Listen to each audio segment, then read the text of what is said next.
children, the most precious objects they gave to them to protect. How could that be if they're our enemies, mortal enemies? Because they're not. It's not a religious conflict. That's a Zionist ploy of accusing everybody of being anti-Semitic. You want peace?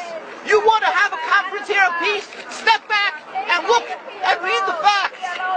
Not the facts that have been misconstrued by the Zionist propaganda. The facts that are realities. The facts on the ground. How we've been living for hundreds of years in Yemen, in Morocco, in Tunisia, in Palestine, in Egypt. What Arab land have not Jewish people been living together with Muslims without any human rights groups? Tell me what land the Jews did not live in harmony with the Muslims. In Iran, we have over 25,000 Jews there, thank God. Why? Because this is not a religious conflict. It's purely because of a political movement, a relatively new movement, which is antithetical, contradictory to the Jewish religion of thousands of years. Judaism is spirituality, a religion of compassion to emulate God. Zionism has been created 100 years ago by atheists, people who abhorred religion, who wanted to transform Judaism from religion to nationality, to a purely materialistic base, godless in its essence. That is not Judaism, and they have no right to use the name of Israel.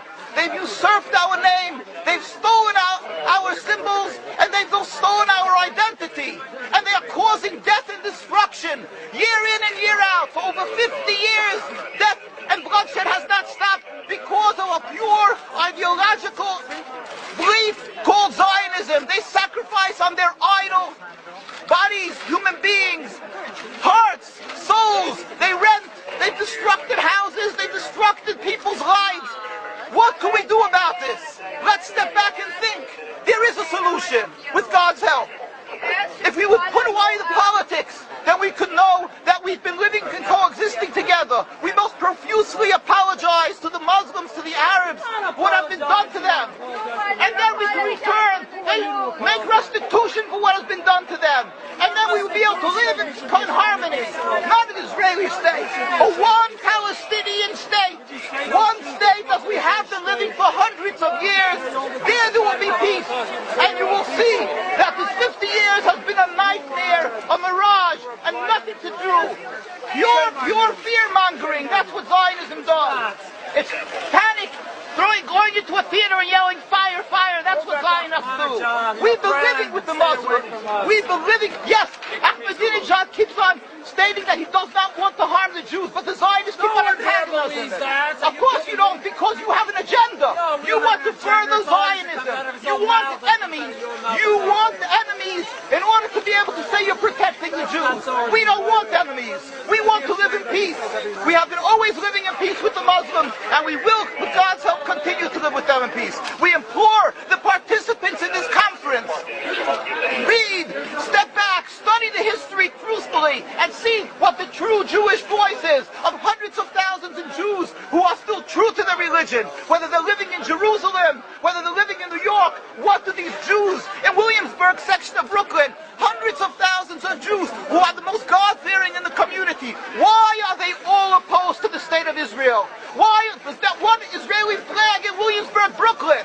These are the most God-fearing religious Jews. Why don't they fly an Israeli flag? They have hospital help. They have Hatzolah, ambulatories, and everything free of charge to help people. The most greatest charitable organizations. Why these compassionate people don't support the state of Israel? Why not? Because they don't like Israel. Why not? Because they're self-hating Jews? Trying to build a Jewish state. Why? Are they fools? Are they fools? The reason is simply because they fear God. I know why. You don't know why, and I know why. Because they're God-fearing. And God forbid us to have a state. We are in exile by God. We decree exile. And we are forbidden to oppress the people. We are forbidden to oppress the Palestinian people and steal their houses. That is what Judaism says. Thou shalt not steal. Thou shalt not kill. We have no right to the rule over the land of Palestine. This is what Judaism says, not what these robbers say. It's what the real Jews say. This is what Zionists are doing.